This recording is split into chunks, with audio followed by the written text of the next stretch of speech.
Magandang araw o umaga man sa inyong lahat na taga-subaybay o nagbabasa o nanood sa mga video ko. Ito yung mensahe ng Diyos noong linggo, November 15, 2015. Nakatulog ako ng araw bago magtanghali. So, nagtataka lang din ako kasi sa post ko na wawala. Kahit anong hanap ko, hindi ko makikita, hindi ko alam kung paano nangyari. Pero ito rin. Pinost ko na rin uli yun. Nasa wall ko na rin. At itong video na ito na gagawin ko.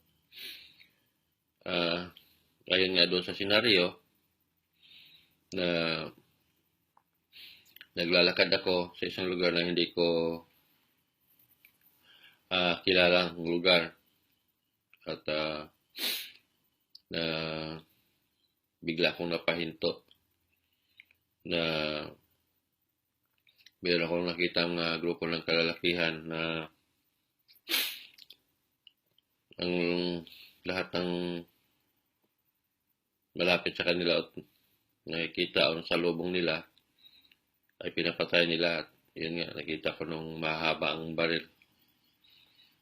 So, sumigaw ako sa mga tao na tumakbo kayo.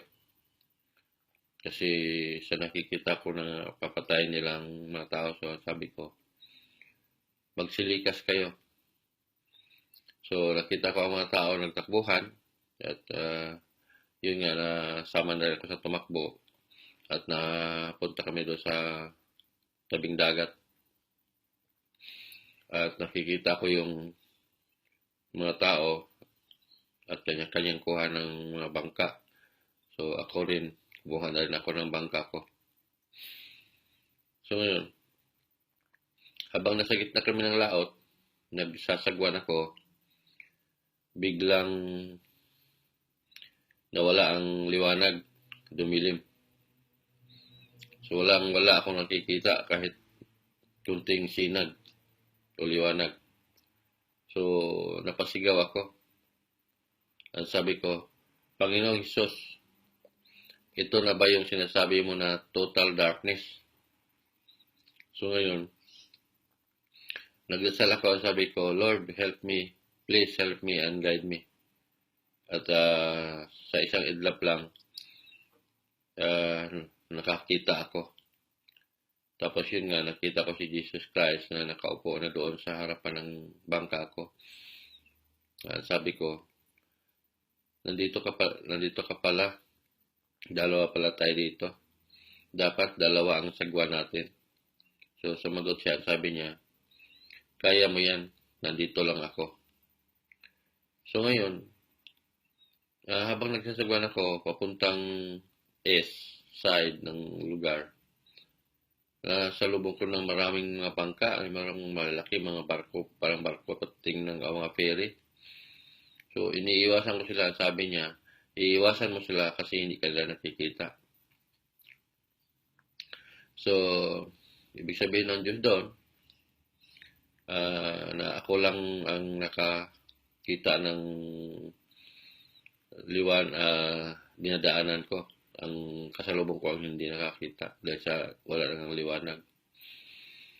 So, nagpatuloy ako na magsagwan na patungong east at ang nasa lubong ko na papunta naman silang south. So parang nag-cross ang sistema ng pagtakbo ng mga bangka namin. So naparating kami sa isang lugar na hindi ko alam kasi madilim nga. Nakikita ko lang island. Nagtanong ako, nasaan na tayo? Sumagot siya, sa Pilipinas. So, ibig sabihin ng Diyos doon, nandoon na ako sa Pilipinas ng time na yun. So, kung babasahin ko yon, yung senaryo na yon, mayroong isang lugar na atakihin din ng mga ISIS gawa nung ang nakita ko yung tao mga grupo ay nakatakip ang mukha ng itim. At marami sila. So, ang mangyari na mga tao magsilikas. So, walang kaibahan doon sa nangyari sa Syria na mga tao nagsilikas sa ibang bansa. Sumakay sila ng sa pagsasakyang pandagat at yung iba pa nga, ayun nga, lumalangoy para lang mailigtas ang buhay nila. So, hindi ito malayo mangyari sa ibang lugar din, sa ibang bansa. At dahil wala ang sinag ng araw, so, ibig sabihin, ito yung dahilan na bakit ang Diyos may ituloy niya na ang total darkness dahil nga sa kasalanan ng tao, sa kasamaan ng tao na yun nga, madali na silang pumatay ng kapwa-tao. Yun nga, naniwala sila ng Diyos, pero ang gawain naman nila hindi naman yun ang gusto ng Diyos. Walang ibang pwedeng pumatay ng pumutol na buhay ng tao, kundi ang panahon lang na hanggang doon lang tayo. So, hindi dapat natin patayin ng isang tao dahil lahat naman tayo mamamatay at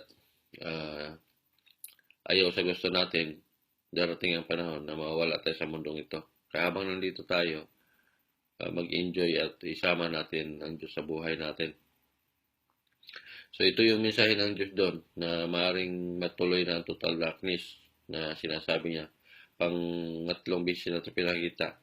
So, may panahon pa para makapagbago ang tayo, at makapagsisi at lubos na paniniwala. So, mangyayari ito lahat na, yun nga sabi niya, na the words of God can coming.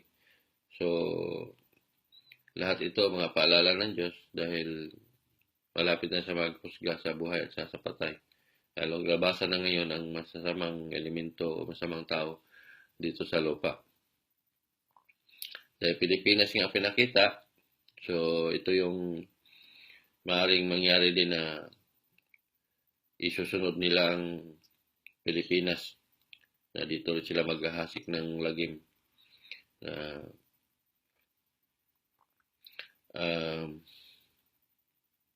nakakalungkot pero wala na magagawa dahil matitigil lang ito yun sa paniniwala ng tao doon sa Diyos na tagapaglikha na hindi tayo gagawa dapat ng masama sa kapwa o wala tayong karapatan na pumatay sa kapwa natin tao. So,